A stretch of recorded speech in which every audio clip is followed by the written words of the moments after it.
Hey guys, welcome back to another video, and on this one I'm going to be showing you the best Banette build for raids on Pokemon Scarlet and Violet. Right, you won't believe this, but the person that actually requested this Pokemon was actually disrespecting this Pokemon as well, saying that it's weak. We can't be having that. You're not weak, are you, Banette? See? Well, let's get straight into it with the location. Now, if you click your Y button, and at the very top, if it says daytime, you might want to just skip to nighttime. You'll need to go in your date and time, and I'm going to skip about 20 minutes. I don't know what time it was, but I'm just going to click OK, and then we're going to load the game back up. Okay, here we have it. We are at nighttime. Now, when you're at nighttime, what you want to do is fly over to Levincia North and put a waypoint on this lighthouse right here. I always like catching my Shuppets here. Nothing hits better than a lighthouse Shuppet at night. So you just come to this lighthouse and boom. Oh, none are here. Zoom, zoom. Oh, found one. After a few zoomies, we finally found one. So we're just going to encounter and catch it. Look at that smile. How can you disrespect Shuppet and Banette? Come on now. So we're just going to catch it. It's going to be a ghost type Tera, so you don't need to worry about that. And then we'll get into the build. I just want to say, if you're enjoying this type of video, builds, the shiny guides, and just the guides in general, make sure to subscribe and hit that notification bell so you don't miss another video. There's plenty more where that came from. Come join us at the Delibro Army. And if you want to come join the Discord, it's very fun over there, and I can even help you out more. Or you can just come chill, show off your shinies, all that good stuff. Link will be in the description. I'd love to see you over there. Now let's get into the build. So like I said, we have the ghost type Tera. Ghost type Tera is the obvious choice because we're a ghost type, and the main move we're going to be using are going to be ghost types. The item we're going to use is going to be the Shell Belt. Now what this does is every time we attack, we get an 1/8 of our health back. So if you're still in Levincia, just head to the Delibird shop. Click on battle items, scroll down, you can buy it for 20,000 and equip it onto your Banette. Now, we're going to be running a physical build, so you want to get the Adamant Mint. So we're going to head to the Chansey supply shop. It's black and green. You can't miss it. And then scroll down to the mints, and I want you to buy the Adamant Mint. It's going to cost you 20,000 Pokédollars. It raises our attack and decreases our special attack. We are not a special attacker. A ghost type, a physical attacker. Crazy. But as you can see right there, we have very high attack. Now the EVs are going to be HP and attack. HP to make us survive even longer, give us more health, all that good stuff, and attack just to increase that maximum damage output. So to get your EV items, come back in the Chansey supply shop, and I want you to buy 26 HP ups and 26 proteins. This will cost you 520,000 Pokédollars. HP ups for your HP and proteins for your attack, and then just use them all on your Banette. Now I understand that this can be quite expensive, and if you don't have that much money, there is an alternative way of doing it. And in fact, if you actually train 6 Pokemon at once doing this method, you save yourself over 3 million Pokédollars. To do this, visit any Delibird shop, click on general goods, go to the bottom, and you will see your power items. You will need the power weight and the power bracer for this. Power weight for HP, power bracer for attack. Now these gives you 8 EVs each when you take out a Pokemon, plus the one that you'll get from on the ones I'm showing. We'll get 9 EVs per kill. So after 28 kills, we will be on the max EV on one of our stats. And the best way to do this is use a Persian with an amulet coin if you're only training 5 Pokemon, which you still save yourself over $2.5 million. And what you want to do is you want to teach it the move Payday and use PP up on it twice. It goes to 28, and when that goes down to 0, you know you are on max EVs for that stat. Now let me show you where to train. So to train, what you're going to do is you're going to come right here on the map. So fly over to Pokopath Lighthouse and make your way over. Kind of want to switch it back over to daytime. It's a bit scary at night. You never know when a ghost type Pokemon is going to sneak up on you and take all your Pokédollars and all your Herba Mystica. So on this grass, just before you get to the water area, you can take out Lechonks if you want. It's kind of good to do this, but there's going to be an even better way. When you get to the water, just jump down, and for this, you want an encounter power level 2 fairy type sandwich. We're going to be taking out a Azurill that are in this location. There's one right there. They can spawn on the grass or in the water, and then you'll get your maximum HP EVs in no time. Now, as for attack, go up this way a little bit, and we're going to be flying over to South Province Area 3. Now, in this area, what you're going to be looking for is you're going to be looking for Yungoos, Shinx, and Growlithe, and you're going to want to take all those out. They all give 1 attack EV each, so 9 with the item. And you're going to be using an electric type level 2 encounter power sandwich, and tons of Shinx will spawn, and just take out 28 of those, and you'll get it in no time. And after you get your 2 HP and attack EVs maxed out, you'll have an extra 56,000 Poké Dollars because of the actual Persian that you're using. Moving on to the IVs. So to check your IVs, click on boxes and then hover over the Banette, click the plus button, click it again, and then on the right it will show you all of your actual max IVs. If it says best, you have a max IV. If it says hyper trained, you have a max IV. Anything else, you need to get it to max except for special attack because we are not using that. It'll be a waste of money, waste of a bottle cap. And then you want to go to any Delibird shop. I'm going to go to the one in Levincia. And then you just want to go inside the Delibird shop. Click on general goods, and the first item is going to be the bottle cap. You're going to buy however many you need. It's going to cost you a maximum of 100,000 Poké Dollars. And then go to the land of the snow and fly over to Montenevro. And we're going to be speaking to the guy next to the Abomasnow. You want to click your Banette, you want to click bottle caps, and then just click on HP, attack, defense, special defense, and speed, and start the training. And you will have your max IVs, your max EVs, and your correct nature. And that's going to maximize your chances of winning these raids. Moving on to the ability, there's going to be 3 abilities you can use with this Pokemon. The first one is going to be called Insomnia, and the one we're going to be using, this prevents us from falling asleep. This is a very strong ability because, as you probably know, most of them raids just put you to sleep now. It's going to be my saving grace because I hate being put to sleep. Second one's going to be Frisk. This can check the opponent's item when you enter the battlefield. 99% of Terror Raids don't hold items. Don't need that. The third item is going to be the Hidden ability. It has a 30% chance to disable the opponent's move that damages the user. So that's going to be Cursed Body. Now, it is a good ability, but for what you're getting with Insomnia, it's not worth changing it with an ability patch to Cursed Body. I prefer Insomnia. You can choose whichever one you prefer. Just don't use Frisk. Now, the moveset we're going to be using is Shadow Claw, Skill Swap, Swords Dance, and Terra Blast. Now, this is going to be a pain to get because they're all going to be TMs. We don't learn any of them through level up. Now, Shadow Claw is going to be a really powerful move, 70 power, 100 accuracy, but it also has a heightened chance of landing a critical hit. So instead of a 4% chance of getting the crit, you've got a 12.5% chance, and it's decent. It's good for the start of the raid, but it's not going to be our main attacking move after we terrestrialize. Our second move is going to be for them annoying raids with like Defiant, Moxie, and stuff like that. It's going to be Skill Swap, and what this does is it exchanges abilities with the target. Now, most of these annoying Pokemon with like Defiant and stuff don't really put you to sleep, so that's a very good ability to have. Unfortunately, it won't be able to do anything for you with Annihilate. Our next move is going to be our setup move. Swords Dance increases our attack by 2 stages every time we use it. Amazing move. Our last move is going to be Terra Blast. Now, this turns into a Ghost type move after we terrestrialize, and it uses whichever is stronger out of your attack and special attack. So it's just going to be a stronger version of Shadow Claw because we're not going to be solely relying on Shadow Claw to crit, because there's an 87.5% chance it won't crit, and I'd rather just take that guaranteed damage. Now, like I said earlier, they're all TMs, so we're going to get some TMs from the actual TM machine, and to do that, come to any Pokemon Center, go to the green section. It's going to be the TM machine. Now, let's get Swords Dance first, because it is of the normal type, and this is going to cost us 3 Zangoose Claw, 3 Gibble Scales, and 3 Cypher Claw, so let me show you where to get these. If you're liking the video so far, make sure to smash that like button. I do appreciate it, and it does help a lot. So for Zangoose, we need to come right here on the map, so just fly over to the shrine or the nearest location and make your way over. And when you get to the top of the cliff, this is when you can start to see your Zangoose. I have found you. So you need to take it out and then get your Zangoose Claws. Next up, we're going to be getting our Cypher Claw, so what I want you to do is fly over to Casseroya Watchtower number 1 and jump off this cliff on the Casseroya Lakeside. And before we even hit the ground, a Cypher spawned.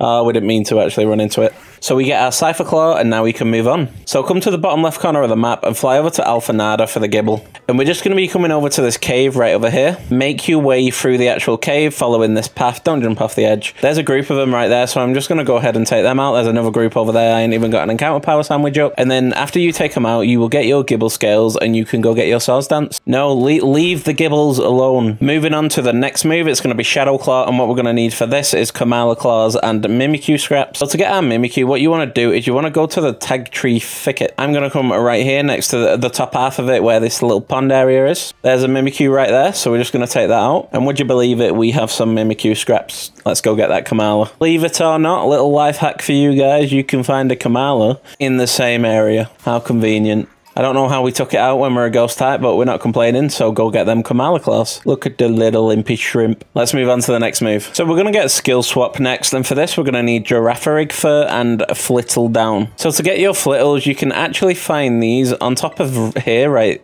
there in the desert. So just fly over to the watchtower and just make your way over. Fun fact with duct tape, oh, there's one in the desert right there. On top of that little mountainy area over there, I was hunting raids down and I actually found a shiny Flittle up there. So maybe if you go up there, you might find one too. So we're going to take out the Flittle, and that's going to get us our Flittle Downs. So to get our Girafarigs, what we're going to do is we're going to come right here on the map. So what I want you to do is fly over to Porto Marinada and then just search around that area until you find one. I mean, you can go to Area 0, but that's a bit of a mooch. Show yourself, Girafarig. Look at them guys, the little cyclers. They're so speedy.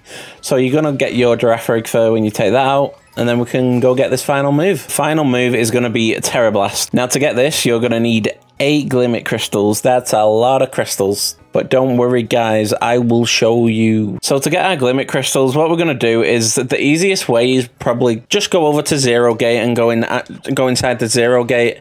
There's tons of them in the cave down there. So if you want to farm them in bulk, in case you ever use this move in the future, I would suggest doing that because it is a bit of a pain to get like in bulk. So go on the teleporter pad, go to research station number 3, and you see that big scary cave right there? We're going to be going in that. And you're just going to take out the Glamora and the mini Glamoras, I forgot the name already. And then you will get your Glimmet crystals. You get a lot from the actual Glamoras. Now, at last, we have finally got all of our moves and we're ready to get into them raids. So we found our first raid. It's going to be a 6-star Ghost types Titan. Hopefully it drops lots of Mystica. They normally do. Before we get into the raid, though, I feel like you guys deserve a nice little joke. What did the gassy electric type Pokemon say while it was drinking milk? I'm Zapdos intolerant. Don't worry, guys. I'm here all week, tuning in for more jokes. Now let's get straight into it. We're going to use Swords Dance on the first turn, get that attack up. You know how it is. He's probably going to use Snowscape to increase his defense. Oh, maybe not. Ice Spinner. Wow, he got a crit. That's dangerous. He doesn't get back-to-back crits, though, with 4% chance. Surely not. So we're going to use Swords Dance again. Crit me, I dare you.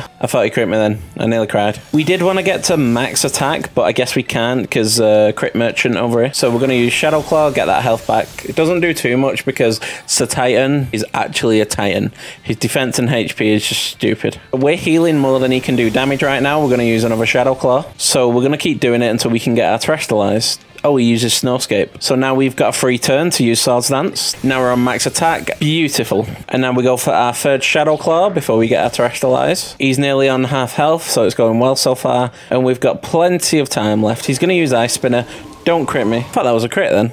That did a lot of damage. So his shield goes up right in time, I guess, because we have our Terrestrialize and we're going to start using Tera Blast now. This will turn Tera Blast into a Ghost type and we'll get the stab from it, and it's a stronger move than Shadow Claw, which has an increased chance to crit, and we didn't even crit and he did. Amazing. 6-star raid hacks, eh? Let's go. You're watching all this damage, just going to take him out in one shot. It's the fault that counts, right? Still did a lot of damage. It did nearly half of his shield. Don't nullify until I take out your shield, Sir Titan. Is it just me, or is Sir Titan's teeth just, like, really scary? Have a watch when he attacks us and opens his mouth. Nearly take out his shield, which is amazing, and we probably go back to full health, right? Yep. He nullifies us, which is not the best. We can get a Swords Dance in, though. Back on +2. He uses Snowscape. Haha. +1 to Duct Tape. So now we're going to use Swords Dance again. Right, now we're going to use Tera Blast, do some more damage, break that shield. You know how it is. Tera Blast animation, so cool. So we break the shield, take him into red, and we get all our health back. And now we're just going to finish off this Titan with a nice little Tera Blast. Right, I am predicting 4 Mystica at least. There, you see the teeth? You see them? Look how scary they are. Mystica, Mystica, Mystica, Mystica. Hey, we got a Mystica, an ability patch, and ability capsule. I will take that. Moving on to the second raid. Guys, we just spent an hour looking for a raid that was Psychic or Ghost type and found nothing. I'm sick of it, and I'm going to fight a bug type. It's going to be a 6-star bug type Cyclizar. Let's get straight into it. He's going to start with a knockoff. Let's see how much damage that does. We're going to use Swords Dance. It's actually done a lot of damage to us. I think we can do another Swords Dance. Yeah, we should be okay. We got them Arboliver hacks. He uses knockoff. He is burnt now, so it's doing no damage. So we use Shadow Claw. It's doing a lot of damage. It should heal us up enough to be in a safe spot. So we're going to use a third Swords Dance because he is burnt. He crits me. What a surprise. That actually crit look gone for the raid though, so no more. So we're on max attack now. Hopefully get 2 more Shadow Pulses away before he brings out the, the shield. He hits us with a Dragon Pulse and we hit him with a Critical hit Shadow Claw. How do you like it? We get a lot of health back from that, but he gets the shield from that as well. So he's no longer burnt, and then he uses knockoff. Our Shadow Claw, we get another crit. It did a little bit of damage, and now we can terrestrialize and start using Terra Blast because I don't believe in them crits. We've had our crit luck, 2 crits on the raid. He's going to use knockoff. Let's see how much damage it does. Not too much. We're going to use Terra Blast here. Let's see how much damage this does. We're on +6. Do a lot of damage. Yeesh. Does over half the shield, and we're nearly on full health. Remove negative effects. We need to attack before it nullifies. Quick. But it's using knockoff, and now we're going to use Terra Blast to break that shield. Now, Terra Blast is such a nice animation. I can't get over it. Ooh, nearly. The shield breaks. He's going to use shift gear because of his low health. He nullifies the stats on our side, but that's fine now. Even if we go down, we can just finish him off. We're going to use Terra Blast here. We do attack first every time after we break the shield. So we do almost half damage. That was with a crit as well. 2 more hits, we should do it. He doesn't take us out in 1 hit here. Does this finish the job? Almost. But one of the teammates finished the job because he was on really low health, and that's the raid done. We had about a third the time remaining, and do remember that that was half the damage we would have done because we're not super effective against it. We're just neutral. So keep that in mind. Now let's get on to that third raid. We found our third raid. It's going to be a dragon type 6-star scissor. Let's see how it goes. Now you've actually got to be quite careful while using Burnett because it has so low defenses. Staraptor coming in with the Intimidate. That's clutch. We're going to use Swords Dance first turn. We're going to use Swords Dance again. Because of the Intimidate, I don't think he kills us in 3 shots. Another Swords Dance to put us on max attack. We love that. So if someone just hits Scissor like really hard, get ready for all this damage. 1 hit easy. Nah, I'm joking. It should do a lot of damage though. It does a decent amount of damage. I keep forgetting we're not doing double damage because we're neutral and not super effective. He's going to use Iron Head. Oh, he is using Focus Energy though. That could be troublesome. We know about these raid hacks. The shield goes up already. If he gets a crit here, this could be very troublesome. We're going to use Shadow Claw. It should do a little bit to the shield and get us like 30 health back. He removes negative effects from himself, so I don't think we can actually survive 2 Iron Heads here. He uses Iron Defense anyway. I think that could be the deal breaker, whether we lose the raid or not. He uses Bullet Punch and gets a crit. Well, why has he got brains? Why is he using his 6 brain with his Bullet Punches? Needed that terror. I guess we have to use Shadow Claw here. It does no damage, but we need that terror. He gets a crit. Wonderful. He nullifies. We have to Terror Blast. He can just use Bullet Punch and we're dead after he uses Iron Head. And he's probably going to get crits on like 80% of his turns anyway, even though he's only moved it up to 12.5%, because you know how these raids are. Let me get a crit for once. How much health we're getting back from that? Oh, nothing. I don't think he finishes off with a Bullet Punch there. We do some more damage with Terror Blast. Uses Iron Head. We're going to heal up here. If we get a full heal, we can still salvage this. We get almost a half heal. Was the Bullet Punch here? I think we can get a Swords Dance off here. It's going to be a very close call. Someone's hitting him pretty hard. I think it's the Dazzling Gleam or the Moonblast from the Gardevoir. So we are going to heal up here. It is a shame that he used the, the Iron Defense. That's what's screwing us over, really. He got a small heal, but it's going to be enough. As long as he doesn't get the crit, it's 12.5%. Why did I speak? We should have just attacked there because of the crit. It's only 12.5%. I didn't think he'd get it because it's been like 2 or 3 turns since he got his last crit. Silly me, forgot about the hacks. The shield breaks. We have full health. Can we salvage it? We're going to use Swords Dance because we're not doing anything if we don't use Swords Dance. Come on, Gardevoir, salvage it. No. I thought I used Swords Dance again then. Salvage this raid for us, Gardevoir. We're going to use Shadow Claw. We do finish it off. Man, I can't believe we actually won that. I genuinely thought we was going to lose that. We've not actually lost a raid while doing the recordings yet. Thought that was going to be the first Pokemon to lose in a raid recording. And just imagine how much more damage we would have done. That raid would have been easy if we were super effective against it. Oh, it's Nugget Central. So to summarize Burnett up, it's a good Pokemon. It's a strong Pokemon. It's got a good attack, good moves, but it's just too frail. So if you want to just win loads of raids with ease, it's not your best option. But if you really like Burnett or you just want to change up, then I think it's a lot of fun to use Burnett. So go ahead and try him out. And if you want to check out the most recent build, which was the Inteleon build, that's quite a fun build, then check out the video on screen right now and I'll catch you on the next one.